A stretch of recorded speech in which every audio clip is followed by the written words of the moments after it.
Yeah, good morning, everyone, and thank you for attending this morning. Today, we're pleased to welcome Rob Robinet, AI6VN, who will be speaking about WSPRDaemon, a wideband SDR system for continuously monitoring the HF spectrum. Some of you will already be familiar with this system as we have a WSPRDaemon installation running locally at VK5 ARG up at Cock Hill there, contributing data to the global ham site personal space weather station network. So with that, I'll keep the introduction short. Welcome everybody, including any visitors, and I'll hand over to Rob. Thank you, Rob. Thank you, Jared. Thank you all for inviting me. You stimulated me to put together a review of where this project is at. Uh, as I think you all know, this is a system, as I started to describe earlier, that consists uh, of these hardware components, the kind of the minimal set of components.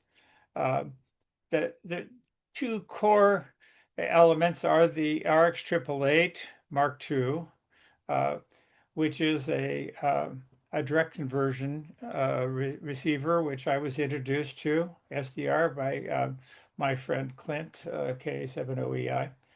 And it is, as far as I know, to date, really unique in the market in that it's a direct conversion. It really consists of uh, a RF amplifier, variable gain RF amplifier feeding an A to D, 16-bit A to D samples that typically we run it at its 129 mega sample, 128 I put here. And then the output of that goes through a USB interface chip, and the 125 megabyte per second sample stream goes through a USB 3 cable into a host computer. Uh, so the RX888 itself, I believe you're familiar with it. It requires some modifications. For radio science purposes, you really want to have a GPS DO so that the frequency accuracy and more importantly stability is great, is so good that the frequency measurements that we make reflect Doppler shifts introduced by ionospheric motion. Uh, the 888, it comes from China and from an anonymous source. It claims to be open source, but we've never been able to get a schematic of it. We are in the process, as some of my collaborators within the Hamsite community are in the process of designing two different successors so that we have our own design. But in the meantime, the 888 is what is available. There's really no alternative to it for what we're trying to do to cover the whole band, 30 megahertz. Well, actually, it goes to 6 meters. I mean, I typically run it. You don't run yours at 128. You're running yours at 64 megasamples. But at many sites, we run it at the full 128 megasamples. The designers of the 888 had some problems. I did not really understand a lot of elements of several elements of a product design. Their RF design is, minimal. Uh, the they have a they've included a bias T injection service circuit, which introduces a series resonant trap at about 200 kilohertz, so it completely kills the response, at that frequency, and really seriously impairs the response of the device at frequencies below 1 megahertz. So you just remove the inductor, and it has a very good response down to about 50 kilohertz with the inductor removed. There's another inductive component that does limits the low frequency response. Also, they had problems with thermal design. Uh, it doesn't consume a lot of power, but in fact, a lot of it is wasted in the linear regulators. So you have it consumes about 4 watts, but there's some real hot spots in there. inside the box, and it's very poorly. It looks like it has these giant heat sinks on the outside, but they're almost useless as it's delivered. So a simple thermal pad modification enhancement uh, really addresses the thermal problem. So for external clocking, which is another important element, uh, there is a UFL connector on the PC board, but don't connect anything directly to it, or you'll blow up the clock circuitry almost certainly eventually within a short time. So we put together, with the help of Paul, WB6CXC, and the Tapper organization, we put together a little modification kit that includes the circuitry to protect and condition the signal, clock signal, as well as a thermal pad, which can be, of course, you can do it all yourselves. It'd probably be easier to do that in Australia than try to buy it, and the mailing costs would buying from the US overwhelm you. But with those modifications, the AAAs work quite reliably, not perfectly, but they do work quite reliably.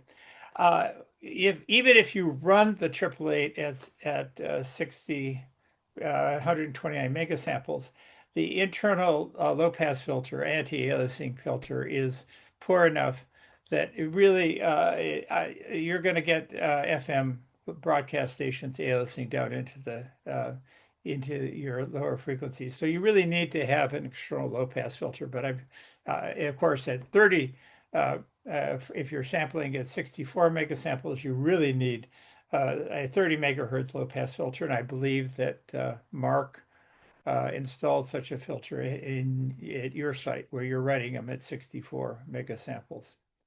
Um, so that's the 888. As you can see in the photo, I've shown it with a Bogner GPSDO. Of course, almost any GPSDO is fine. It doesn't require a Bogner. And while it's specified that the 888 accept a 27 megahertz input clock, that's the default, you can actually configure it. Software can be configured to accept almost any clock frequency as at its input. So if you have a 10 megahertz reference, you can use it. That one problem with 10 megahertz as an external clock reference is it's sitting right on top of the WWV 10 megahertz and the harmonic at 20 megahertz. So 27 megahertz isn't bad. Some of us have moved to 30 megahertz as the external clock input. Uh, but anyway, you can choose it, choose the clock input and your GPS source.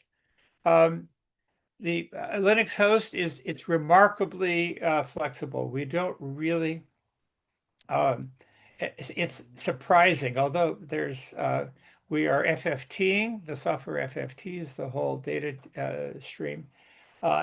It's amazing to me, coming from an era when I was using uh, 68,000s at 25 megahertz, that you can process that FFT and process that whole stream on two of the cores in a typical contemporary CPU. So, uh, in fact, with the B-Link, which we show here, B-Link brand is a mini PC targeted at gamers. But it used to be, when we started 2 years ago, it was $200. Now with tariffs and the general inflation of all computer hardware, it's a slightly better version now costs over twice as much. But you don't need to buy a new host if you have any Linux PC, on the order of 5 years old or newer. You probably you put Linux, Debian or Ubuntu on it, and you can support one on an old PC, one 888. On the B-Link itself will support three RX 888s attached to it. So if you have a site with multiple antennas, I don't think you do, but many of the top spotters have multiple antennas. So if you do, you can have multiple triple eights. It's each triple eight fed by a separate antenna. And features of the WSPRDaemon allow you to merge, pick the union of the best spots from each of the multiple sources and post up to whispernet.org the best of those. So the power consumption, perhaps you guys know better than I because you've been operating a remote site, but the B-Link itself and what I've measured running it with one 888 at 129, uh, with the proper tuning of the CPU speeds, consumes anywhere from 18 to a peak of maybe 39 watts. But if you average it over the 2-minute whisper cycle, the average power consumption is on the order of 24 watts, and that's for the B-Link host and and the which powers the 888. So it's a pretty power efficient uh, and cost-effective platform. Are there any questions about the hardware? Did I cover that well enough? Don't hear. Okay, I'll keep going. You maybe I'm treading over ground you know. Oh, okay. So thinking you were interested in the kind of internals of this, this is a diagram that was generated mostly by my friend Claude, which I tried to make a little more coherent. But the idea is, of course, on the left, we start with the antenna. Uh, uh, the RF analog RF goes into the 888. The 888 has a variable gain amplifier, so it's which is controlled by the K9Q software. So you really can't overload a 888. Literally, I don't, you'd have to feed a transmitter directly into it to really overload it. Uh, the as I said before, it goes through the RF amplifier, variable gain RF amplifier, into the A to D, and the output goes over the USB 3 bus. So it's simply a serial stream of samples, of 16-bit samples. If you're running at 129 mega samples, you end up with 258 megabytes, 68 megabytes per second of data coming in. At that point, we're into the software domain in digital processing. So after that, everything is done in software. The K9Q radio system, which is the kind of heart of this processing chain, was developed by my friend Phil Karn, K9Q, longtime ham and a major contributor to the ham software history. Uh, I think Phil was inspired by a talk by, I forget his name, another Phil, I think, in Australian, who gave a talk about using a multi-channel. Possibly Phil Harmon, Yes, Phil Harmon, I think VK7, yeah, I think six. Phil Yeah. Harmon gave a talk on this 15 years ago. But I don't think Phil ever implemented anything, and Phil Karn did, and so he started this about his essay. This is a Phil's software is available from GitHub, so it's all open source. Uh, and he started this project maybe I don't know something like it must have been 5, 6 years ago. And my contribution was I bugged him once I learned about the 888. I bugged Phil long enough to get his attention. And when I showed him the triple, he said, I've been looking for this. This is exactly what I want for shortwave reception. So Phil software will communicate with a wide range of SDRs. So you can plug in an SDR play of AirSpies, SDR, anyway, he has RX888, the RTL SDRs. He has drivers and interfaces to all kinds of them. But really, our focus is once we learned about the 888, his major focus for shortwave, high frequency, 30 below VHF has been the 888. As an aside, WSPRDaemon, actually, I started my WSPRDaemon project by using John Seaman's Kiwi SDR as as a source of multiple streams. And I still support the Kiwis, a marvelous device, a great radio, but really a device best suited and has so many features that it really appeal to shortwave listeners. So today I recommend people free your Kiwis to do what they do best and focus on using the 888 for signal processing applications, Whisper in other words. So the Phil software itself is built upon the library from from MIT, the FFTW, Fastest Fourier Transform in the West library, which is itself a work of art. It's really extraordinary to see how much performance that library wrings from a contemporary CPU. Uh, the Phil's software does a conversion of that it actually consumes as many CPU cycles, converting the 16-bit stream coming in over the USB bus, converts it into an array of 32-bit float samples because the FFTs are all performed in 32-bit floats. That process is almost as CPU intensive as FFTing that same block of data into from the time domain into the frequency domain.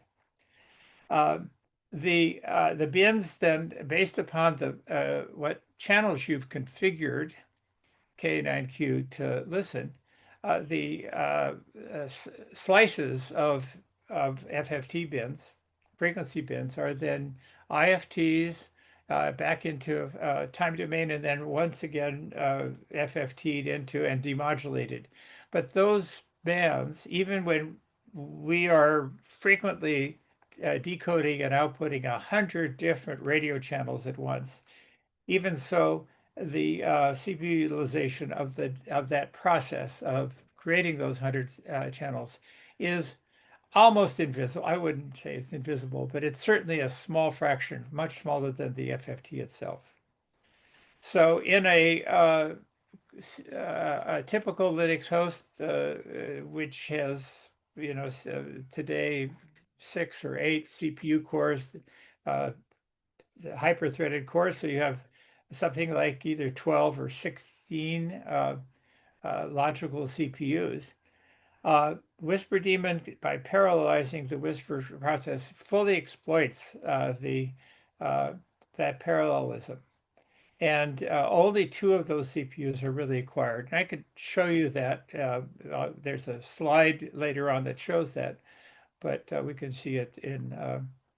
So each of the configured streams that are demodulated by K9Q are output over RTP multicast. So in the case of WSPRDaemon, they go to the local host, so they just never really physically go out over the Ethernet connector. Although there are sites where they do work that way, where there are multiple hosts and they communicate. You'll have some people run standalone Whisper WSPRDaemon on with the RX888, multiple CPUs going over a switch to the host. But in this case, in the case of WSPRDaemon, built into it is, of course, the Whisper decoder, which was the core of what my original motivation.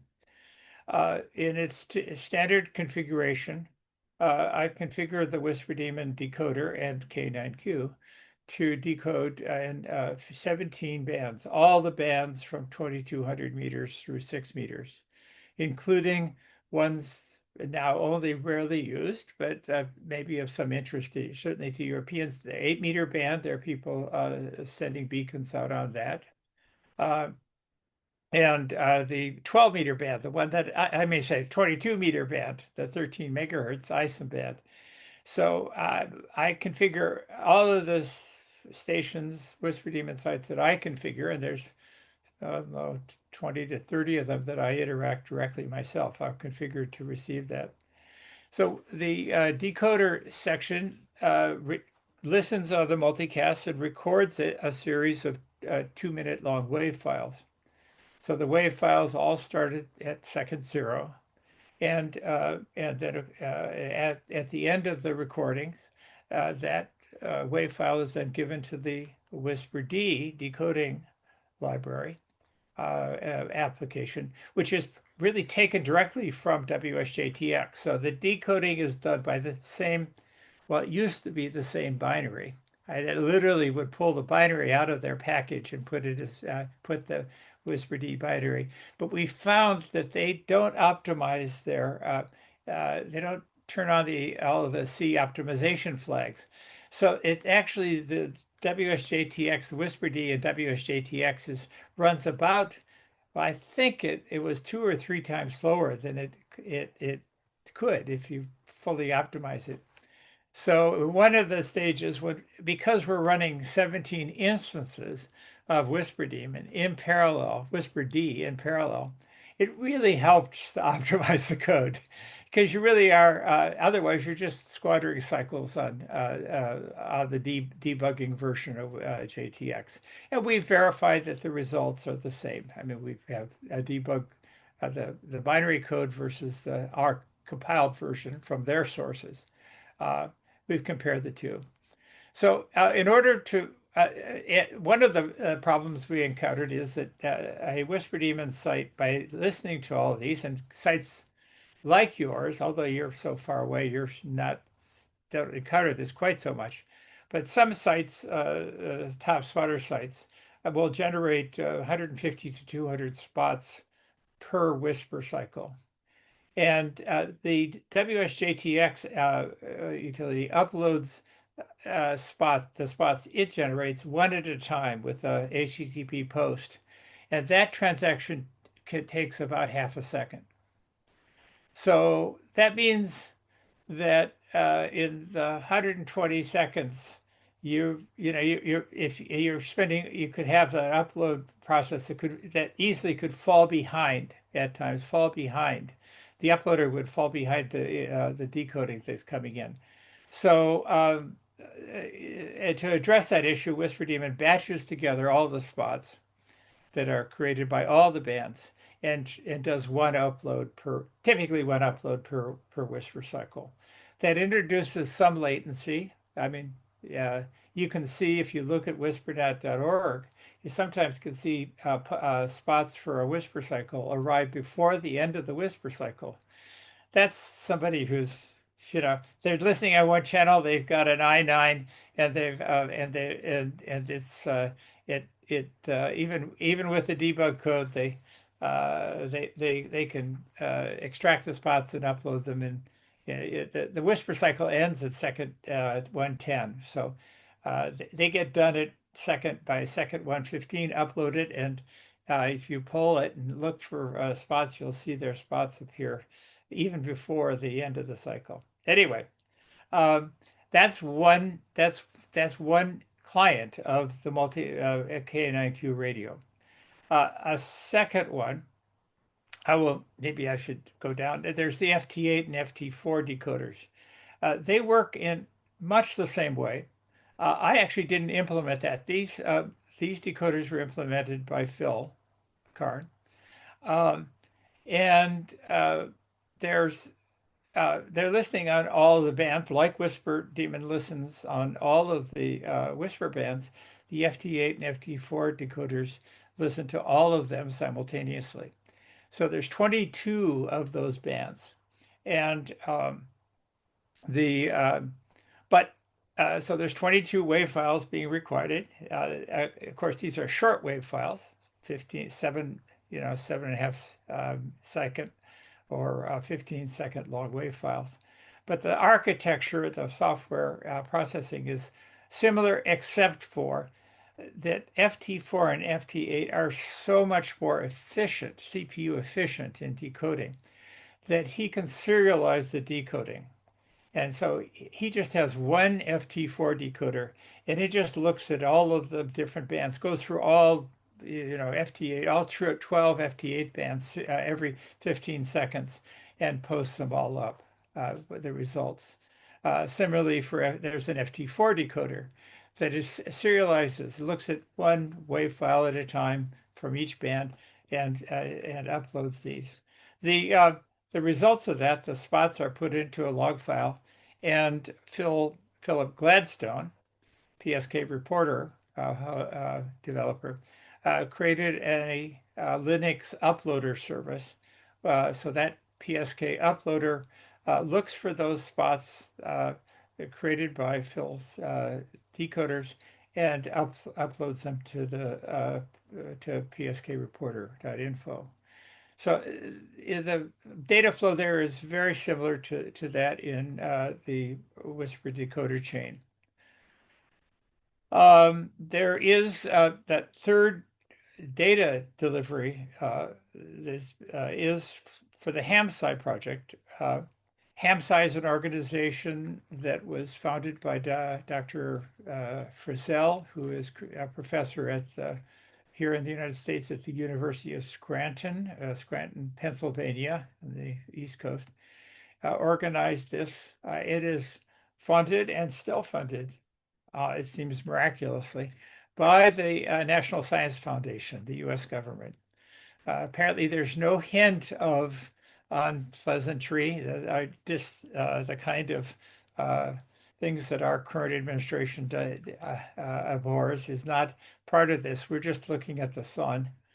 That's probably a problem, but not too big a problem for us politically. But anyway, the whoops, I skipped forward? Anyway, the grape group has their own server. Now, these recordings differ from the other two. There's no decoding done. Uh, the multicast stream is a one stream. It's 16 kilosamples recorded to a wave file. The in this case, the stream is 32-bit float samples. Uh, we converted to using since the native samples and processing done by K&IQ radio is 32-bit floats. We've kept the 32-bit float samples in the Whisper decoder chain and in the grape chain. Well, and in the case of grape, what this means is we do not need to apply any AGC, audio channel AGC, to the streams. So the absolute levels in floats are absolutely reflect the absolute levels at the RF input of the RX888 at all times. Phil, if he adjusts the gain, the variable gain amplifier, the RF gain, compensates for changes he makes to the RF gain, compensates and adjusts the values of the float samples that are produced to reflect any changes. So in the RF gain, so the 0 dBm at the input to the AAA will produce peak 1 volt or 1.0 sample value, floating point value. So the grape, in the case of the grape, this grape recordings are 24 long spectrogram, 24-hour long spectrograms. So they get quite large. I mean, each recording is each 1 minute is 8 megabytes. So by the time you get to the end of a day, there's 1,440 1 minute long recordings in a day, 1,440 minutes in a day. So at the end of of 24 hours, you have about 82 gigabytes of in 1,440 wave files. So there are other ways to do this, but this is the way I'm doing it. It's the so the at the end of after UTC 1159, the grape upload daemon gathers together, takes those all those samples and runs them through socks. and SOX miraculously can handle a file that size, and SOX creates one 24-hour long, 10 hertz wide IQ file, and that which is about 25 megabytes of data. Well, I should say there's 10 of them, so they're about 2.5 megabytes each. So there's 25 megabytes uploaded daily. So your site is uploading to the Hamsci personal weather station server. It's uploading about 25 megabytes a day of grape data. I don't know how much it's. I'm sure that's more than you're uploading to whispernet.org or PSK Reporter. So the fourth built-in standard output is the SDR web display. This is a recent addition in the last year. This is there's a web server, a little web server, and a web page offered through by a service that gives you a real-time spectrum view of of what the triplates is seeing. It's uh, almost oriented more like a laboratory spectrum analyzer. There are many good SDR user interfaces out there. People have their favorite flavors. Our this web display, which I didn't develop, it's developed by Wayne, whose call sign escapes me at the moment. But Wayne has developed. We started with something that Phil Harmon referred us to somebody in the UK whose name escapes me, who had done some work for Phil in developing a web server. That software was then taken on by Scott Newell and then ended up in Wayne's hands. So Wayne has been working with some of our collaborators are alumni of the HP web development, HP spectrum analyzer division. So their orientation is toward that. Okay, I go on. I think I've covered this, the kind of the idea of how K9Q processes the data chain, the flow of data through this. This is mostly a rehash of the previous discussion. And again, this is more detail on that subject. The Should I stop for a second and ask if there's any questions before I go on to more stuff? Are there any questions from any of the viewers? Mark, have you got any questions at this stage, or want to comment on the power consumption up at Cock Hill there?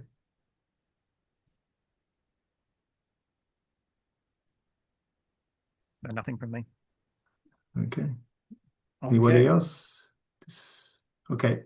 All right. Thanks, Rob. Continue, please. Okay, I'll go on. Okay. Well, I was just going to give you some idea. I've discussed well, this again. These are I should have perhaps shown these as I talked about these things on that first page, but the of course the destination for these whispernet.org, PSK Reporter, and the Hamsci sites all have ways for you to look at the data that your site is generating. And I'll come back to this. This is to show you the internals of yours, but I was going to come back. I expect you guys would be familiar with Phil Barnard's VK7JJ's whisper.rock site. Phil's where I never go to whispernet.org. Its capabilities, query capabilities are so limited.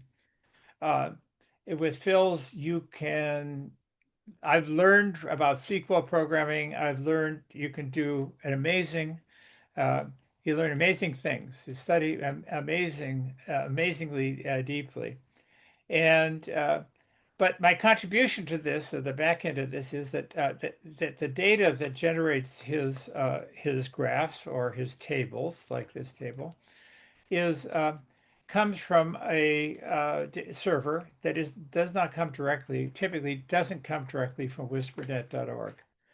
Their servers are so burdened by ingesting the now close to 10 million spots per day that that we do for that reason and for others, we developed our own database servers using a different database system than I think the WhisperNet.org, I believe, uses MySQL. In this case, we've been introduced to the use of a time-optimized database called ClickHouse. Queries on ClickHouse are typically 100 to 1,000 times faster. I'm not joking about this. You can get a query back in for the last day for yourself. You can get a query result back in 16 milliseconds from ClickHouse. So, and that's almost is true for almost any time that our database goes back. Our actually, we just I brought it online. It goes all the way back to the first whisper spot. So you can, so there's 11.5 billion spots recorded in the WhisperNet, our clone of WhisperNet.org, and you can do queries on any spots, any set of spots, from any time in the past up to the present. So Phil uses the ClickHouse database access to to find the results of his queries. So these in addition to getting maps, this is he has a top spotters page. You should not be disappointed that you're not at the top of top spotters in terms of the number of uniques spots, different beacons you heard, nor are you in the top 20 of the number of raw spots. But if you look at Phil's preferred metric, okay, which is the spots distance, total distance for each of the spots, you are well ahead of number two in what do you got? 23 million kilometers for the spots that you've recorded in the last 24 hours. So, and then to some extent, for my radio and the ham sci interest, these kinds of numbers, and especially your geographic location in the southern hemisphere, make you put you into the top tier of radio science contributors, even though you may not show up at the top of the number of spots, number of beacons, or whatever. Your quality of your site, your geographic location, together make your site one of the major contributors to our project, the ham sci project. So yeah, of course, the same data is uploaded, the FT4 and 8 data is uploaded by WhisperDaemon to the PSK reporter. This is a somewhat distorted, obviously. You can see that it's been, my friend Claude distorted this and putting this into the, but anyway, I think this is a very widely known that I'm actually now that I have our servers in full operation, I'm going to talk to Philip Gladstone about perhaps he would consider using our servers for his queries because it can take many seconds to do an even simple query on the PSK reporter site. But in any case, you are listening, your site is listening to hearing every FT4 and FT8 spot on every band 24 hours a day. So that's the second destination, your second service data stream delivery. And there's a third one, which is a German collaborator who introduced us to ClickHouse, operates a site called whisper.live. I should have put that. This is I didn't mention it, but whisper.live and whisper.rocks. Whisper.live, Arnie's page has, I don't know, dozens of pages there uh, of different Grafana, which is a graphical interface into the databases. You can see amazing things, statistics there. And as you can see, this snapshot, there's two of his pages here. One of them is kind of eye candy, the globe. And if you go to his and select the live thing, you can, yeah, the grub is it's animated, so it's rotating, and you can see that this was a, a picture, a snapshot of the last 15 minutes. Well, this was taken last night, your daytime, so maybe it wasn't the best time for you. But anyway, it was 7 megahertz, and I guess maximum distance. That doesn't look minimum distance. I see the minimum distance. Anyway, it gives you the great circle paths of the signals that are being transmitted in the last 15 minutes on. So I encourage you, if you're interested in seeing what's going on propagation-wise, get a visual view of it. Go to Arnie's site and go to the global view. This summary page that's in the lower left-hand corner is also at his site. And you can see that we're now there's 9.6 million spots in the last 24 hours. So this it's just startling, really. Uh, the You can see this is a chart, various charts of how the band number of spots per band. There's just look through his site. Uh, the top two dashboards are absolutely worth a view. They're wonderfully insightful. So that's two views into the Whisper. These are both views into the WhisperNet database, right? These are a clone looking into a clone of the WhisperNet database. HAMSci is an entirely different kind of upload device. We're now talking about data that is a IQ, 24-hour long IQ spectrum. So this I've taken out from one day. I've taken out your reports for two bands. The This on the left is the 15-meter band, and the lower the green background is the background noise level, and the color is an indication of the intensity of the signal. Unfortunately, for reasons that confound me, I cannot get the guys who operate this web page to put the amplitude in decibels. So you're seeing the floating point values that reflect the amplitude. So you can see the correlation that when there's the spectrogram is red, you can see the levels are up, and so on. But you can see on 15 meters, you're receiving a 15 megahertz almost continuously. Perhaps, and probably this is coming from Hawaii rather than from Fort Collins, since both sites transmit on 15 megahertz. But if you look at it, of course, you wonder, that's a very fuzzy spectrogram, and it isn't noise. I mean, some of it is noise, background noise, and signal noise level, but actually a lot of it is multipath.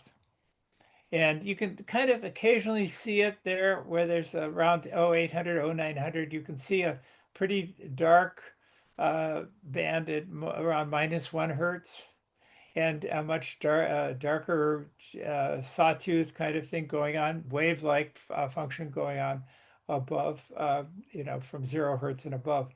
Those are probably, I guess, I haven't, but they probably reflect multipath, one signal coming from Fort Collins and the second one coming from Hawaii at the same time.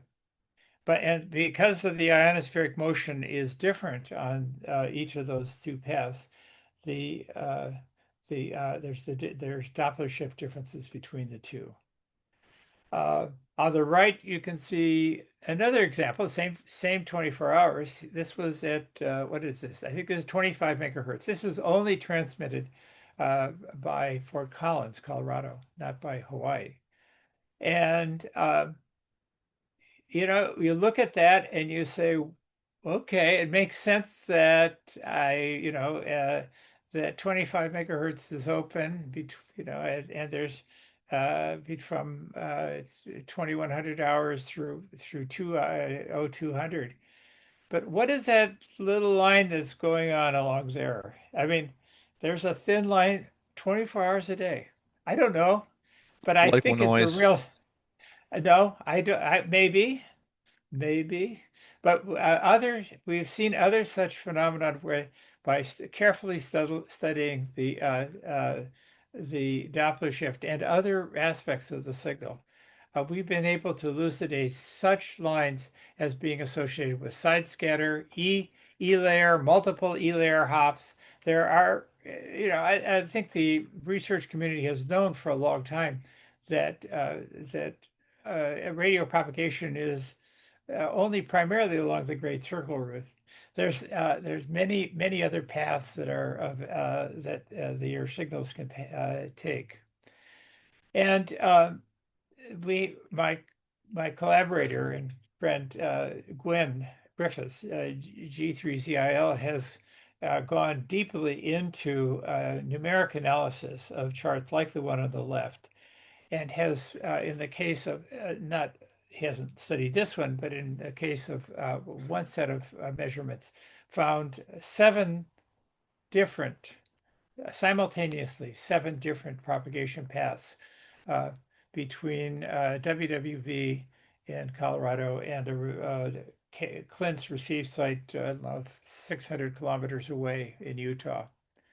So it's uh, so we have been able to start to make measurements and to see insights into the ionospheric uh, behaviors uh, from these frequency accurate measurements of frequency accurate transmit and receive sites. And most of the WSPRDaemon 888 sites with WSPRDaemons are GPS disciplined.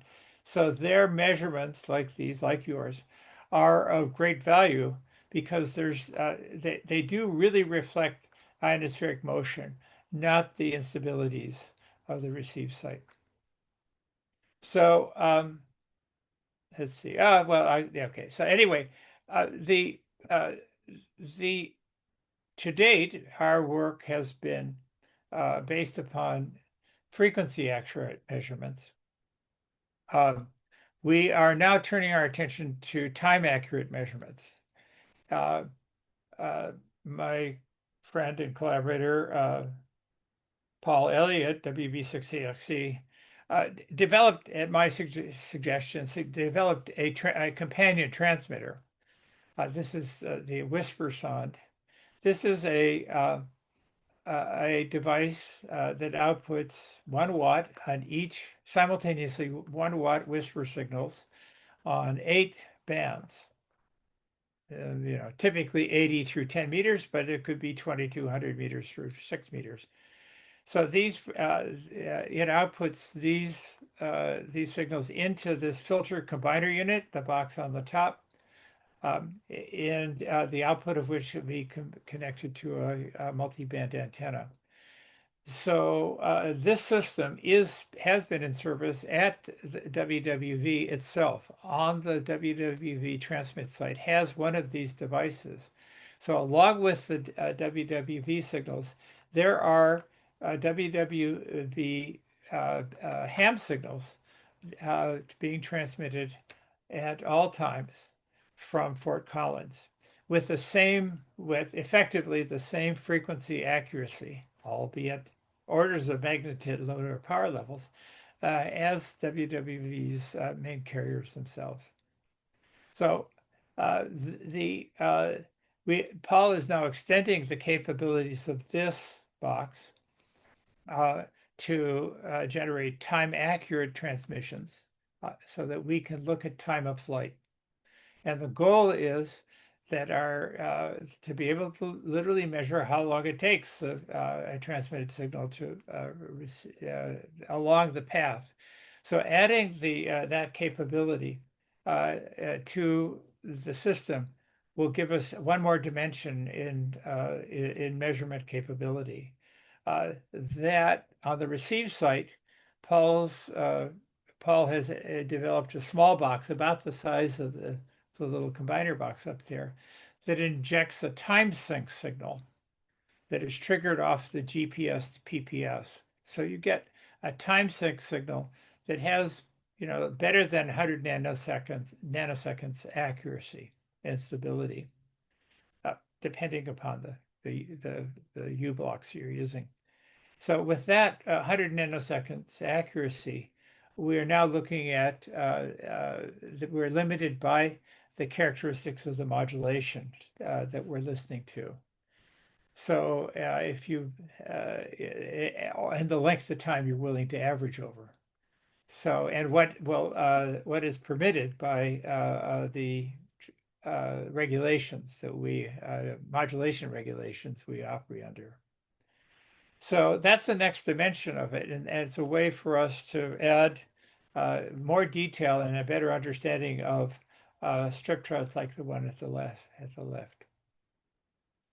Okay, I'm approaching an hour of pontificating. Uh, do you have any questions, or would it be useful for some live demos? I can share other screens with you if you want. Have we got any questions at this stage from Arthur or Just oh, go ahead. Yeah. sorry, it's Michael VK5AS. Just a quick one on having the time accuracy on those beacons. Does that allow you to potentially look at more accurately which paths things have taken? Yes, absolutely. That's the goal, is to be able. In fact, what we're hoping to do, we've been talking with some academic researchers who is to use not transmit ham band signals. Professor Heisel at Cornell University has developed a system that with a Part 5 license, a small in his case, 10-watt transmitter and half a dozen receivers can measure it generates a signal that's on the order of about, I think it's 100 kilohertz wide.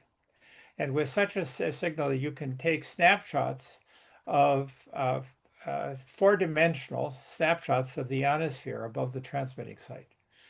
So his system, which he has published a paper on, generates snapshots of the ionosphere, I think every minute.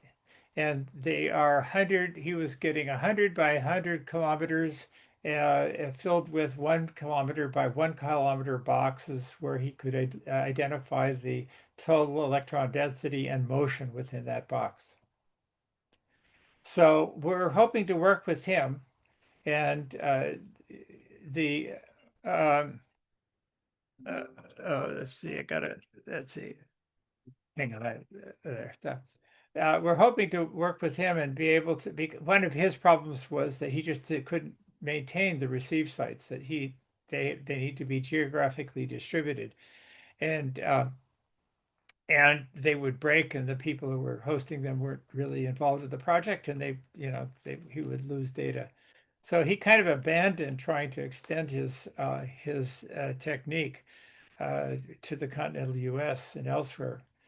But we're hoping that maybe by working with him and or using his techniques and perhaps finding using a whisper sound with his and the bank of our existing receivers with the addition of the time sync injector in front of the 888, we'll be able to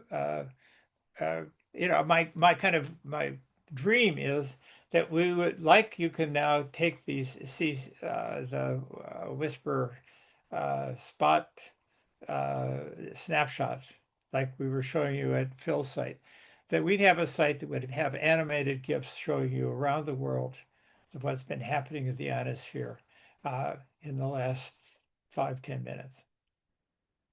So that's kind of the ultimate goal, is to have my goal. I don't know if that's realistic, but it's something that um, that's kind of the next dimension of our project with the time sink. The time sink ejector is inexpensive, like everything else in this project. It's it's open source, and Paul makes them and sells them almost for cost.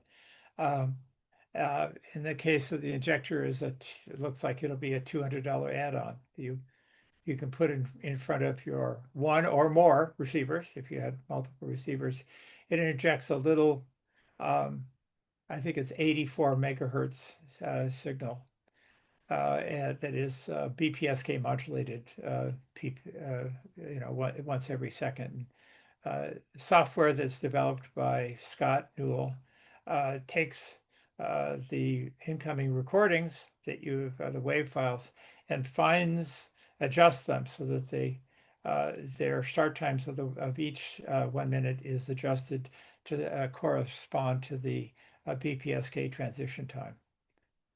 So that's the area that my group is working. There's I'd say about a dozen contributors, each doing a different component of this. We have Gwen doing analysis work, Paul developing hardware.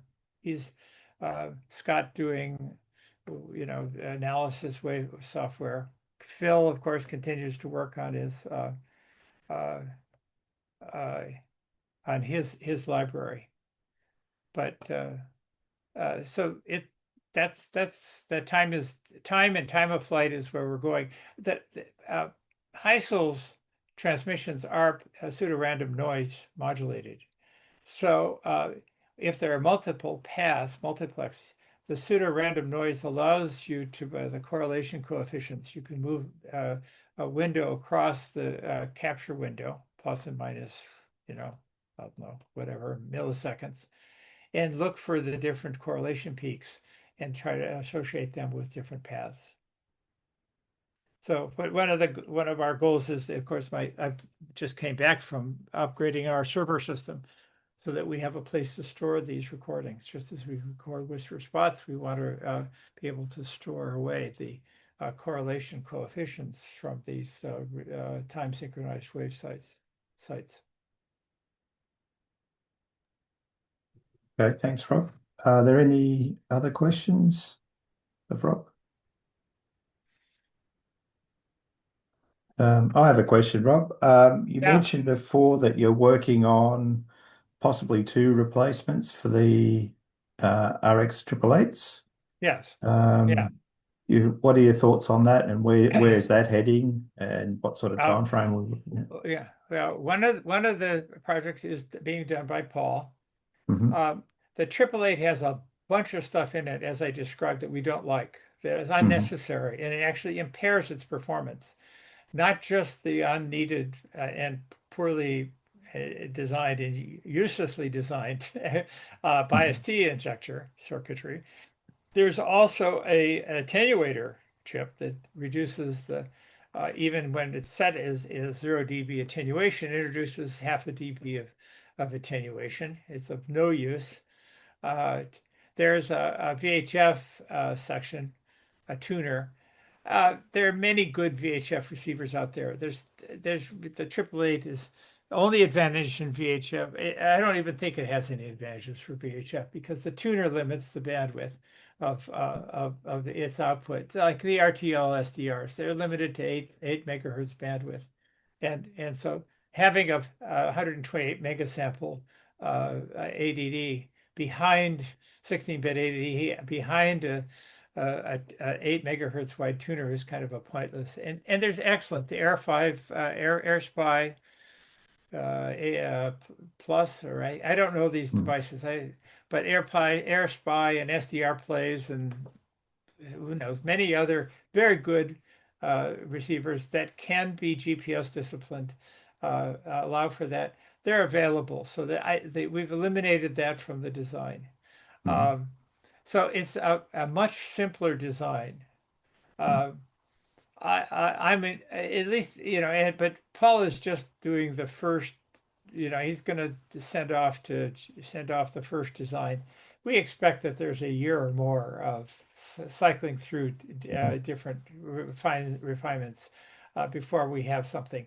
It'd probably be offered through the Tapper organization. If you guys are Okay. familiar with Yes. Tapper, Paul is the vice president of Tapper, and Mhm. this is exactly the kind of product that Tapper can offer that would be uniquely, a unique product to the market. I mean, that the combination of these, I think at this point for receive performance, I don't think you could do any better than this. I mean, the Mhm. 888 is pretty much limited by the noise factor of the receive antenna and transmission system. Uh, the dynamic range of the system rarely could you benefit from and typically only for brief periods of time could you benefit from greater dynamic range than you get, or a need to exclude uh, signals outside the range of the signal you're listening to. It's just not needed anymore with these things. Yes. So in terms of receive capability, certainly for our application, uh, this architecture is the future. I don't, we did at one point, we did a comparison between the Kiwi SDR and a Flex. Mhm. We've done comparison between the 888. I ran a year-long comparison between the 888, the Kiwi, SDR Play, and an AirSpy HF. Fed the same signals at KFS, the site that I Mhm. volunteer at near here. Um, the the the I don't know. They were all the same except the SDR play was maybe had 2 dB worse SNRs at 10 Mhm. meter, and that may have been so due to the fact that SDR play doesn't offer an open source driver, and so Yes. their drivers are absurdly configured by default. They're Mhm. just, I mean, I do not understand why those guys don't go to open source their drivers. It's just I do not see a commercial reason to do that. Mhm. AirSpy isn't impaired by the fact that they open source their drivers. So Phil Karn is actually very reluctantly incorporated the support for the SDR play because of the fact that they're closing off their software Yes. system, their driver system. Yeah. Okay. Um, Question for you, Rob, on the PPS injector. You mentioned 84 megahertz. That presumably aliases into somewhere in the receiver. Um, Yes, if we're running, so our site, we're running at the lowest sample rate, just mainly because the antenna isn't that good at 6 meters anyway, so there wasn't much need to go higher. Would it still work on our system, or would we need some to do something different? you can pick a different. You can just you can pick you can pick other frequencies and talk with Paul. He would give you a different frequency that you could Cool. Yeah, I'd be very keen to put one of those. yeah. Well, I think, yeah, there are people queuing up for those now. We'll So, join the queue. uh, because it really will give you a whole new dimension to to your recordings to have that level of accuracy. I think it would also potentially give the ability, and I've talked with Phil about this a few times, piggybacking off of ionosons as well. So the swept oblique sounders, it Yeah. may possibly make that a reality, which would be very, very interesting. Yeah, Andrew Rodland, who is a contributor, one of our collaborators, uh, does gather his MUF webpage is based upon ionoson readings that he has great difficulty gathering now that there's been new restrictions on the availability of ionoson information. Uh, Andrew has talked with Phil Karn about creating a specific receive mode for K92 that would track, where you could create a channel that would track a specific ionoson. The ionosons have known, each ionoson has a known start time and ramp rate. Mhm. So, if you know that and you have a time accurate receive site, you could set up a receive channel that tracked each of the ionosons. I don't know. You could receive 100 of them. I mean, it's not that hard. But so that was, I know that Andrew and Phil talked about that, and I think Andrew was so busy with other things that he didn't stimulate Phil to work on it. But if any of you are interested in ionoson recordings, your site with software enhancement could become an ionoson tracking site like that. And you not see just intensity, you would see the frequency dispersion. So you'd see ionospheric motion. We have a lot Yeah, of ionosons around Australia. I'll leave it at that. Yeah. Well, yeah, we would that, that that would would definitely be of interest, Rob. Yes, absolutely. well we well I'd be happy to host the data. I mean, it's a new data set, Yeah. and I've got enough space on the servers that I finished installing today that I can store 100 years of whisper spots. So I'd be happy to store some other data sets. In fact, Andrew has a PSK reporter scraper service running on my servers. So he scrapes the PSK reporter database every, I don't know how often, several seconds, and records what Phil Gladstone gives him, and Andrew records it to a ClickHouse database. So I've got in the last, it's been running for about 14 months. So we've got the last 14 months of every FT4 and FT8 uh, uh, transmission recorded by all the sites in the world. So if you're interested in doing queries on the PSK reporter database, come to me. It's on no password. It's a public URL and easy to query. But so far, I don't know anybody who's looking at it that way. I was going to talk to Phil Barnard about adding his. Uh, I think Philip Gladstone's user interface is pretty constrained in what kinds of queries you can do, and I think the time depth of it. I think Philip keeps only the last week or two. Maybe I'm wrong. Correct me if I'm wrong, but I believe he only has a few weeks of spots in his on Phillips. I think you can go back and do a query for a week, but that takes forever on the database he's using to do such a Okay. query. One other question. I think maybe going back about 12 months ago, there was some talk about a receiver or possibly Whisper Song going into possibly Macquarie Island or Antarctica. There's one in operations at Hmm. the German Antarctic Research Station, Okay. DP0GVN, I think.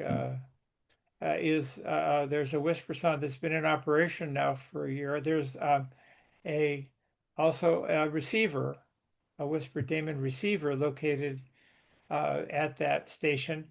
The receiver is about 2.5 kilometers from the station. They have a remote monitoring station for radio and atmospheric measurements. And so that DP0GVN is there. There's um, and is it seems that the it's I think number two. I think if you looked at that, site where you're the number one distance, I think that GVM is number three with 16 million miles of received reports. So 16 million kilometers, I'm sorry, of received reports. So uh, it's it's deafened. Now there's a case where it truly is deafened by the transmitter. They have a ham station they run a kilowatt on FT8, and when they start transmitting, the the AGC on the receiver has to turn down, so it hears almost nothing during the operation FT4 and 8 transmissions of the nearby ham site. Uh, so it isn't overloaded. It's just the gain gets turned down so much that it can't hear. The only thing it hears is it's the FT4 transmitter, and that's not much interest to anyone. So there is another site that is in less reliable operation up at a Canadian atmospheric breeze station on Ellesmere Island, and the northernmost island of Canada, up above at 82 degrees north. It's actually several hundred miles from the magnetic North Pole, and so that site's has been in operation somewhat sporadically. That there's not as much hands-on maintenance, and and its antennas are more fragile. We lost a half a year when the Arctic foxes chewed through the coax for winter nourishment. Uh, so there are other remote sites. There's I don't know if it's in operation. We have one on St. Helena Island out in the middle of the South Atlantic. Um, let's see. I don't know. I'm trying to think of any other whisper sounds, but it's a tremendous value to have the simultaneous transmission. Uh, think about it. It's just like it's just a sample rate uh, issue. If you sample by band scanning, if you sample the ionosphere once every half an hour by transmitting on that band during that half hour, uh, you're only going to look at very long-term changes in the ionosphere at that frequency. The development of the whisper sound was stimulated by our desire to make measurements during the eclipses. We had we had an annular eclipse in, I forget now what year it was, and then followed by, we had a total eclipse. And those are such unique events, and they're of such short duration that if you were doing band scanning during the eclipse, you would have only two bands, right? There were 4 minutes of totality. You'd be on two bands of, scanning. So I suggested in one of my weekly calls with when Paul was there, I suggested it would be great if we had a simultaneous multiband transmitter, so that especially for the eclipse. And a month later, Paul had the prototype up and running, and it's and as a result, we made measurements that surprised us. We thought that the greatest areas of greatest effect and of interest would have been the higher bands, the 20 megahertz and above. But it turned out we got Gwen's analysis showed us the most ionospheric insights were gained from 80, 40, and 30 meters. And the information from our measurements on those three bands allowed him to show that our measurements of the depth and the motion of the ionosphere during that were more accurate than those that were gathered from the local ionosondes. I'm So intrigued. A question if I can, Rob, then. So you're talking about multi-transmitters. Have you looked at using the International Beacon Network, at least on 2310? Is that a useful source for some of this? um, again, it's the stability of the transmissions. Okay, so that's what's not so sure about that. It reduces their utility, and the and the period of them, of course, the band scanning and so on. So potentially they'd be useful. Unfortunately, I think that the software for receiving these transmissions is a Windows only application program. So I had inquired of the Beacon Network people if they had any plans to do a portable implementation, and they said apparently not. They're very Windows centric developers. So I don't know. Now with the help of Claude, I probably could just feed their. If I don't even know if their software is open source. If it were open source, then I could go and say, Claude, give me a Linux version of this, and we could put up some Beacon Network channels along with all the others.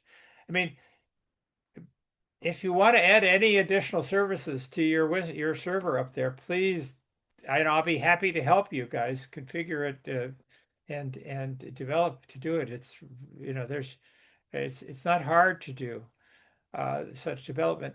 One of my collaborators has developed in the last few months an alternative time of flight, or actually time accurate measurement technique. And he's done this without using the external time injector by implementing software that takes these with the time signals and looks at the various modulation in them, in particular the 1 kilohertz tick that happens every second. And in software, this is Michael Howen, AC0G, another HAMSI member. He's developed this software, and he looks at the all of the times channels, 2.5 megahertz through 25, and the 3 CHUs, and he's even listening on the for the Chinese time signal, which is difficult to differentiate. You guys may get it more strongly than we do. Well, I'm sure you do, much better than we do. But the and in fact, that 10 megahertz in your strip chart could come from China, the Chinese beacon, rather than from WWV. Well, I didn't show you 10 megahertz, and part of the reason I didn't show you the 10 megahertz strip chart was because I didn't know actually that it was coming from WWV. But the Michael's thing requires no external oscillator. He just correlates, does the correlation across all of the 10, weighted by the signal noise ratio of the signal in the channel, and assembles an estimate of the current time, kind of like a GPS based upon the ticks in the but doing it from the ticks in the time signals. And he's been able to get within a microsecond of absolute time. Now the time injector gets us to 1 microsecond or better. So, it's an order of magnitude worse, but there's no additional hardware required. So 1 microsecond gives you time of flight accuracy in theory, right, of 300 meters. But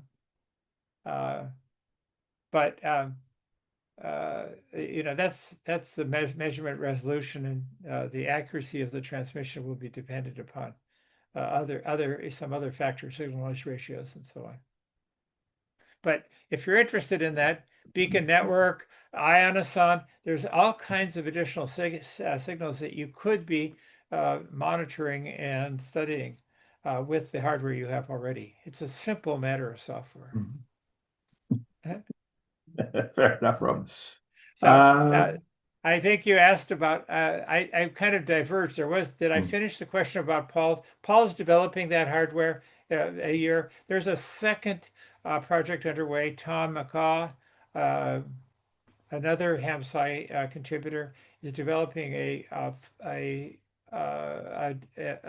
similar architecture SDR using a 4 channel A to D. So that would be again completely compatible with what our software environment. But of course, because of it's a single chip, you'll get sample, subsample accurate samples, and with that receiver, you'll be able to do phase coherent and phase adjustments and so on between the samples, and do beam steering and so on, and look at polarization, which is one more dimension of measurements. So there's, we've kind of done one, we've added more bands.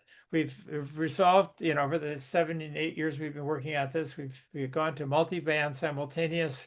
We've gotten the frequencies accurate to the GPS accuracy.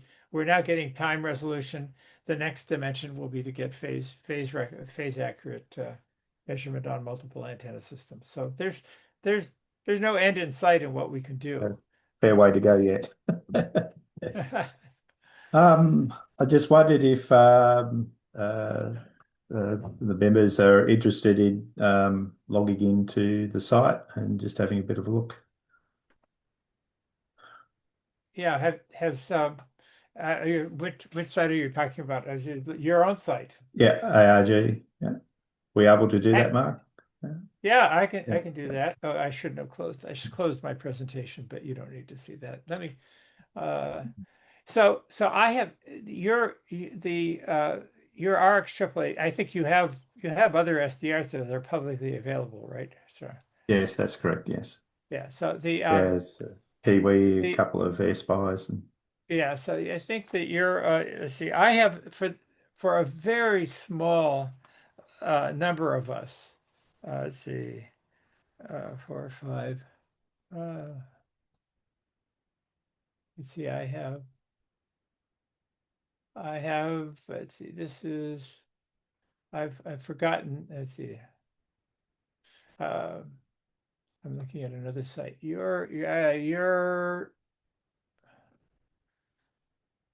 I have to look at what we have a WSPRDaemon remote access VPN.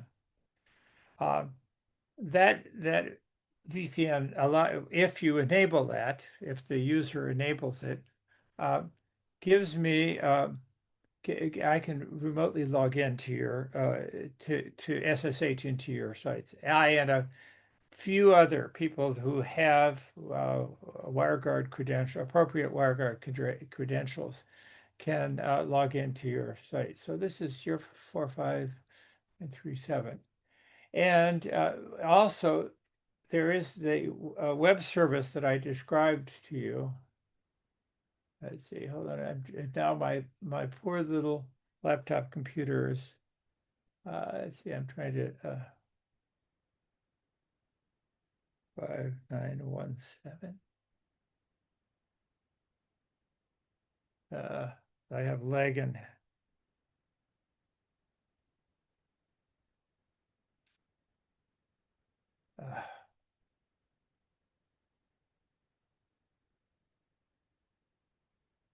Google was trying to search for that. I'm going to open this URL.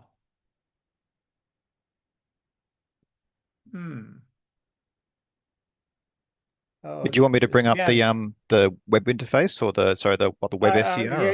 you could bring it up. I'm about to bring it up, I think. Okay. Let's see if I finally can type a URL properly. Huh. I don't get anything. If you have it at your site, there's no reason for you to. I can bring up KA9Q web if that's what you're after, as an example. Yeah, do that. Take me Sure. off your. Stand by.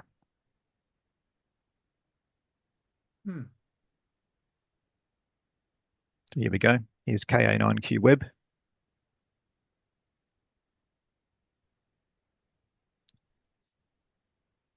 So for all members, this is accessible via the zero-tier VPN. It isn't really intended as an alternative to the Kiwi SDR kind of general tuning, but it does give an idea of kind of what the WSPRDaemon RX888 receiver is seeing. Lots of ionosons, as we can see at the moment. Yes, yeah. And you have a excellent low noise floor. I think I don't know. I would run yours at 129 megasamples. You've obviously got you're bumping up against the 30 megahertz. There could very well be stuff above it, and you do have a fairly active community there. Yeah, you have 32 megahertz at the you'd be surprised, even if it isn't the best antenna for 6 meters. You might find what you hear. You'd certainly So like to see more we are more. actually running a receiver on 6 meters at the site. We're running a AirSpy up there Okay, okay. on Well six then, meters, just running OpenWebRX, and that is running Whisper and FT8 receiving at the moment. The other interesting one, though, Mark, would be if we did open it up, we could start looking for the 8 meter stuff that's a couple of guys are yeah, playing with. There's a guy in Darwin, the guys in Ireland, and so on. Yeah, yeah. Just note that the performance of I the know broadband monopole the really antenna's does. not all that good up there, but nonetheless, No. the site's so quiet. I'd be curious to see what it could see. yeah. Your antenna isn't a brick wall filter, so it's a you do, as you can see, you're dominated by your AM broadcasts. Uh, we typically at most sites put a one of Paul's shelving filters ahead of the Kiwi. It's ahead of the 888 or the So Kiwi. there is a one Uh, point. So there actually is a one. What you're seeing here is with a 1.8 megahertz high pass filter in line. oh, Um, okay. so it's already knocked down. Oh, Um, okay. Well, the low now, pass filter is set for 30 megahertz. yeah, And unfortunately, the shelving filter, um, our our large signal environment down here in Australia, um, in the evening period, kind of just after grey line, is dominated by broadcast stations at the nine, mainly around the 9 megahertz and yeah, 11 yeah, megahertz broadcast bands. They are the yeah. strongest signals that we see, and the shelving filter, unfortunately, doesn't help Get with that. It actually yeah, cuts off lower. yeah, So yeah, to properly run a shelving filter down in this region, it needs a cutoff frequency higher up the band. that Um, wouldn't be a good idea. That would be a yeah, bad trade-off. but so far it seems to be running that with the AGC that Phil's written, we this seems to be behaving well enough. We haven't. That's your set of your yeah 15 dB of our internal gain is pretty optimal for your for the 888. We The see it drop down to zero in the evening, and yeah, sometimes it yeah, kicks into attenuation as well. So yeah. It the amplifier, perhaps you know this, has two gain ranges. There's one range which is I think -6 dB to +34. And there's a second range that goes I don't know, from 0 to -30 or something. But I've never seen the need to go that low. But you have this is a beautiful spectrum. You guys have, it's just a pleasure to look at the spectrum.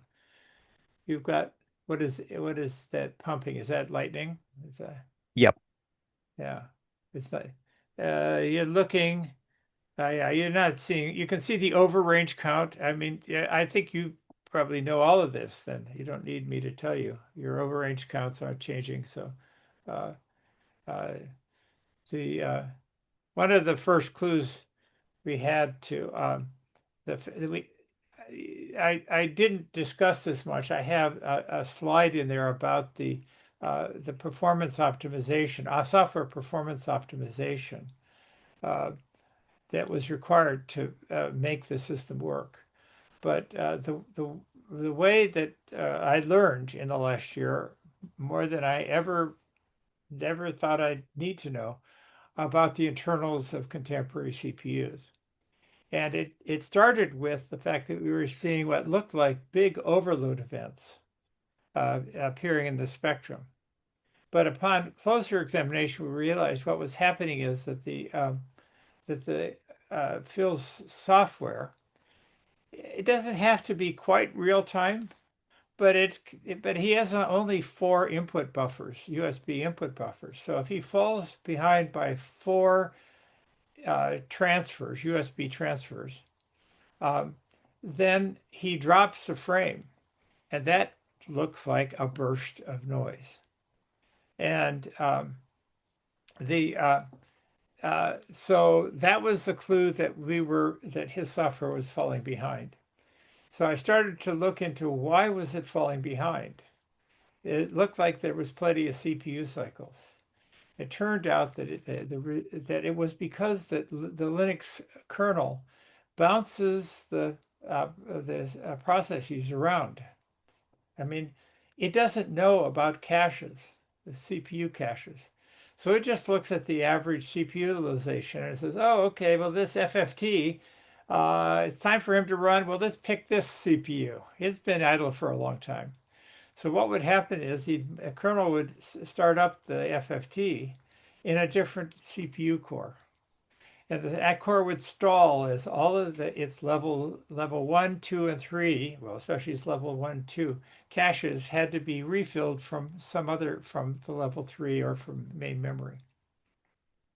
So this led me to the fact that I needed to nail down the K9Q radio threads. There's two core threads, tack them down to CPUs, and keep the WSPRDaemon, which fires up and uh, runs at 100%. The whisper decoding is completely CPU bound. It would fire up, and I have to keep them from running and hogging CPU cycles from the CPU that's running the K9Q. So by doing that, uh, I could turns out I could slow down all the other cores. Okay, so there's plenty of cycles for whisper decoding. You don't care how, as long as they're done in well under the 2 minutes, you don't care how long it takes the decoders to run. So by slowing the WSPRDaemon cores down and leaving and excluding them from running on the radio D core, we've been able to dramatically lower power consumption, lower the CPU heat, the power budgets and the CPU temperatures, and run on devices that I heretofore wouldn't work. We started out, I mean, the first hint that this was a problem came when I was trying to run WSPRDaemon on an Orange Pi, which is a 8-core ARM PC. It didn't run at all. All we heard were pops continuously. It would run, but it was filled with pops. And we said, oh, this processor can't do it. There must be a bug in the operating system or something. So after I learned about this problem with CPU affinity, it's called this general area CPU affinity, and I applied that to the 8-core ARM processor, it runs just fine. I can run at 64 megasamples. It's not fast enough for the 129, but Yeah, at it helps us 64. out a lot because it keeps our power consumption down at the site. Yes, I would think I was seeing average power consumption was up at 30 watts unnecessarily because Linux just kept all this in kept the cores running much faster than they need to. So my measurements of here, I don't know if you have you measured your power consumption, Mark? Uh, yes, but I don't recall what the numbers are. Sorry. Yeah. Yeah, well, my measurements were that for at 129 megasamples, that a B-Link 5825, which is roughly the same almost the same die that you have in yours. You have a 5850, I think, CPU. The that I was getting, between whisper cycles, it would go down to, I think, 18 watts. And then when all of the cores fired up, if you didn't constrain the other cores, it would go up to almost 39 watts and heat up the CPU. So by limiting it to, I don't know, 1.4 gigahertz to the WSPRDaemon cores, 8 to 14 WSPRDaemon cores, I think the peak was 28 watts. And I measured over 24 hours and saw about average power consumption was something like 24 watts. So with a peak CPU temperature on the order of 50 C. Some sites that are cold environments, environments or well refrigerated rooms. I think the one at DP0 runs at 36C or something. It's out We've there on the ice. we've got the reverse issue in that the container this system runs in, while it has insulation, it's certainly not air conditioned. And we regularly see temperatures inside the container as an ambient temperatures on the order of 38 degrees in Yeah, summer. yeah. So yeah, trying to avoid high temperatures is probably a good move for us.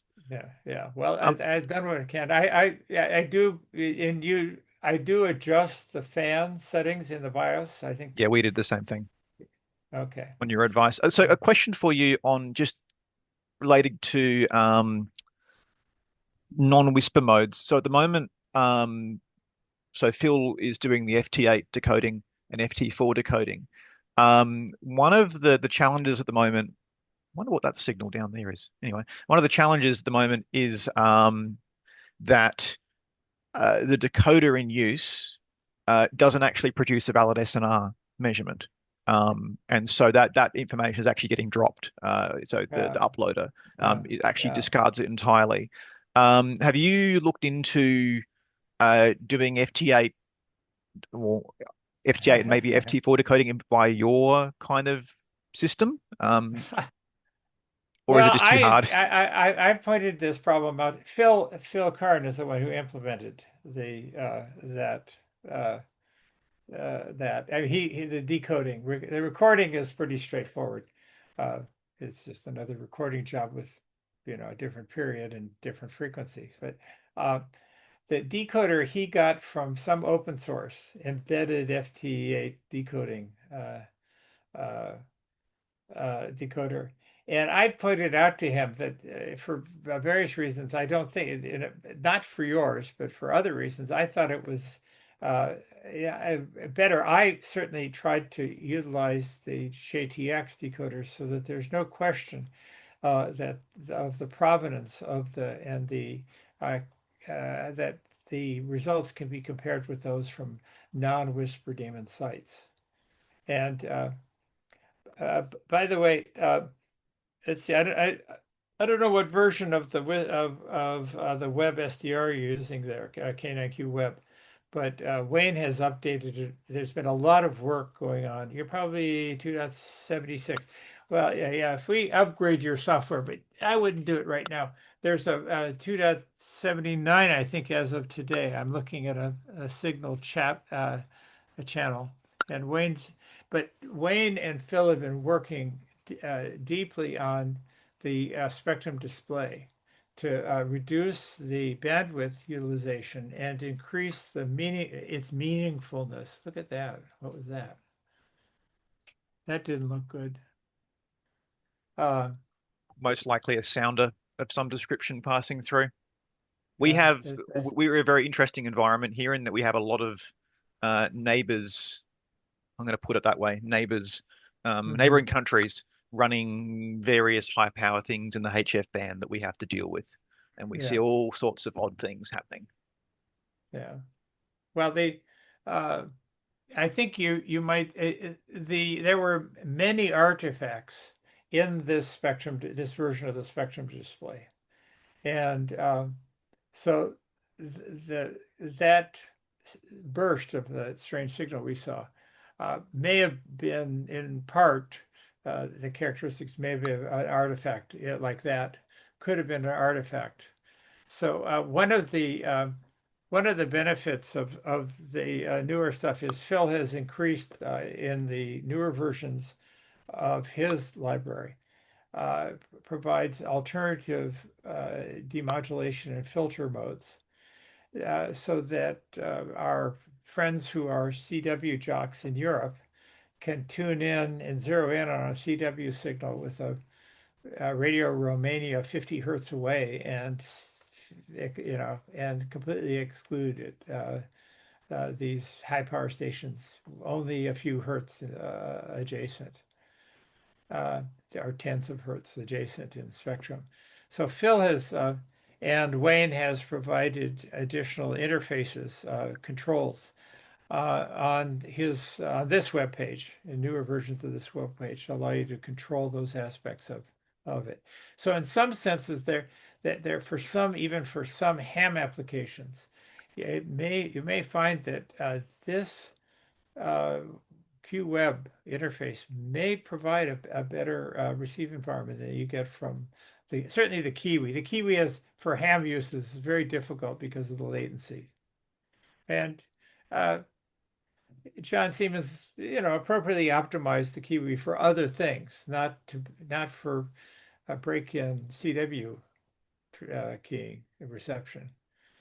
So I don't fault the Kiwi for the delay, but there are ways to optimize. But for John, it's a very difficult environment to make modifications, signal processing modifications, because they have to be done in the FPGA. It's a whole different programming environment. There's all kinds of resource constrictions in the FPGAs that are being deployed. We suffer from, Phil and our system suffers from none of that. There's almost no reasonable constraint to what you can do with Yeah, so processing just wise. as a bit of a history, and for those watching, so AREG runs along with the Kiwi SDRs. We have a stack of AirSpy HF discoveries up at the site, which are members Uh-huh. only, and we run those with Spy Server. Yes, closed sourced, unfortunately, but Yeah. that was done specifically to provide a low latency receive option for our members who Yeah. wanted to Yeah. use the site as a remote receiver. And with those receivers, you might see latencies on the order of 200 to 300 milliseconds Hmm. from receive through to audio, compared to the Kiwi SDRs, 1 to 2 second latency. Yeah. Yeah. So Yeah. they all went in long before the WSPRDaemon thing even went in. But yeah, we provide those to our members as well. So just for the low latency reason. Yeah, I don't. The inherent latency and the Q library processing library is on the order of uh, I think natively it's I think 40 to 50 milliseconds. If you narrow down for the very narrow receive bandwidth for CW, uh, I think the latency there goes down to on the order of goes up to several frame times. So it's 40 times 2 or 80 or maybe 120 milliseconds. See, this is a trade-off between bandwidth, narrow receive bandwidth and latency and processing. It's just an inherent trade-off. It's nothing to do with uh, the quality of the implementation. It's the physics of it. Um, the but I think that you might it might be of interest to you to take a look once we give you some upgraded software uh, that you might want to try listening, just as as an alternative to your airspace spice and see how they work. Uli Grunau, ON5KQ, who was a CWDX jock, was just ecstatic about the performance of the new versions of the Whisper Demon, the Q web pages. He just said that the audio quality and the selectivity are superb. We'll definitely So give it a he's go. really Thanks happy. for the heads up. That would be good. You guys would be wonderful. We'd welcome your observations uh, and contribute, and comments. Phil Karn is very responsive to informed observations and requests. So uh, there's he's that we wanted to reduce one of the areas that I think there's also work. He supports the output using the Opus codec, which itself, of course, introduces latency. So there's multiple audio output formats, including compressed formats available where there's trade-offs between bandwidth and latency, um, and audio quality, of course. So the multiple dimensions. The right now, as you can see, your spectrum display is consumes 140 kilobits. If you turn on audio, I think you'll see it jump by at least 200 kilobits for the audio. Uh, yeah, there you are, something like that. And the the goal is to improve uh, the reduce that. I mean, the web SDR, which I operate but never use at KFS and KPH, well, not at KPH but at KFS, uh, has very low latency, and there, of course, it doesn't put out a spectrum display that's updated this rapidly. Uh, that you can adjust that here, and there has been work on Phil and Wayne's part to introduce options where you can reduce the bandwidth requirements. That may not be an issue for you guys within the club, but if you were to offer uh, access to this page uh, to the general public, bandwidth utilization becomes an issue. Yeah, we have a total of 20 megabits a second outbound bandwidth on the site. So we do need to be a bit careful about that. So we probably constrain this to club members only. Yeah. At the moment, it is Well, available to all AREG club members if they want to use it.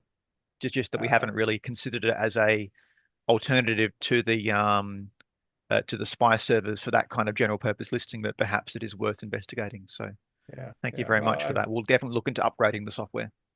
Yeah, well, wait, you can, I'm trying to, when they do something major, I will be updating the WSPRDaemon.org mail list. If you're subscribed to that, I try to put out when there are major changes. You'll see, I check in changes continuously the way Phil does uh, and Wayne do. So I check in changes.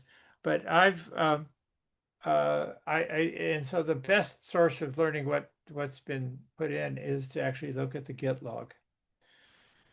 But if there's a major change, so I try to post something up. I took the servers down briefly one for a few hours and the other for a few minutes today, and I posted up that I was making that change, not that to the WSPRDaemon servers.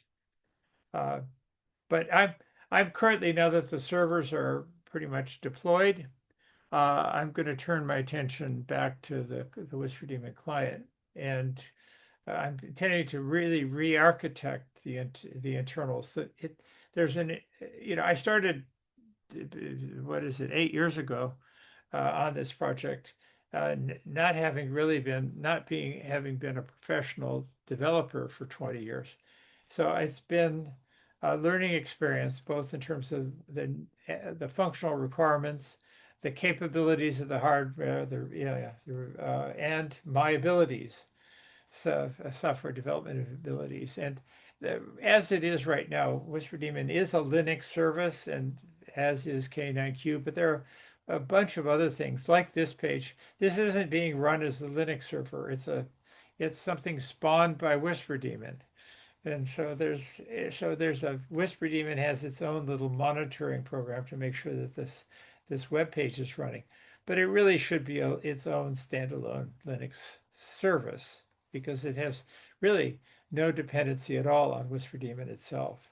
So I'm starting an effort after I rest for maybe a week or two to re-architect and re-implement WSPRDaemon client in a more modular and Linux compliant way. And that'll be at least a several month project.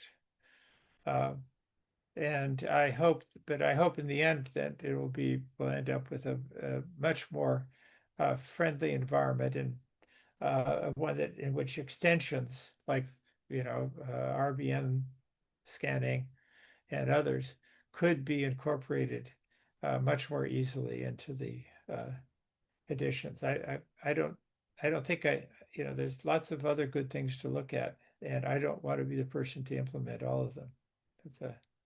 I won't be. I can't be. I don't know everything that people need to do, or want to look at. Yeah, so we are also running a couple of other services hanging off the side of this receiver as well. So we run HF APRS reception as well, and that was just done as a I hanging off saw the that. side Yeah. of Phil of KA9Q radio. It was quite simple to get that running. So Yeah, well, of course you could, if you could plug in one or more the things like AirSpies, SDR plays or other devices, you could plug them into the USB ports of your V-Link and just add them to find them and add them to your configuration and have your V-Link. I assume it's a V-Link. Uh, uh, uh, Contribute that, merge them into this into with the rest of your high frequency signals and reports. So there's the the a lot of sites, those top spotter sites you see, typically have multiple antennas. Um, so in the case of, I think, John in the Canary Islands, who's the world's top spotter, I think he has two antennas, but he has the world's best receive location there in the Canary Islands. Tom Paratori, who's number 3, uh, he's in Long Island near New York. He has 7 antennas. So his server has 7 Kiwis and now one 888 that's listening to the same antenna. Um, uh, all connected to, all being processed by one host computer. So and you can pull through, you can add VHF and UHF reporting as well. You don't have to. It's not, and no, I mean, part of my goal was I'd like to encourage VHF and UHF propagation studies. Uh, my friend Glenn has operated a Whisper and other beacon off of Mauna Loa in Hawaii on 70 and 23 centimeters for years with an antenna 100 watts pointed at California. And when there's people listening, there's tropo ducks from Hawaii to California every month of the year. It's not a reliable channel, but they're there all the time. Now, the transmitter's up at 8,000 feet. What is that? 3,000 meters? No, not quite that. 2,500 meters. So he's up near the duct region on the transmit side. Which reminds me, we have a new WSPRDaemon user on top of Mount Palomar in Southern California, where there's the optical observatory. Also has a WSPRDaemon site, and we should get him to start listening on 70 centimeters. Yeah. So, Okay, Rob. I think we'll probably wrap things up there. Fuel yeah. sort of dropped off, but Okay. thank you very much for a fascinating talk and fascinating Well, insight well, into well, thanks all for things your Whisper interest. Demon.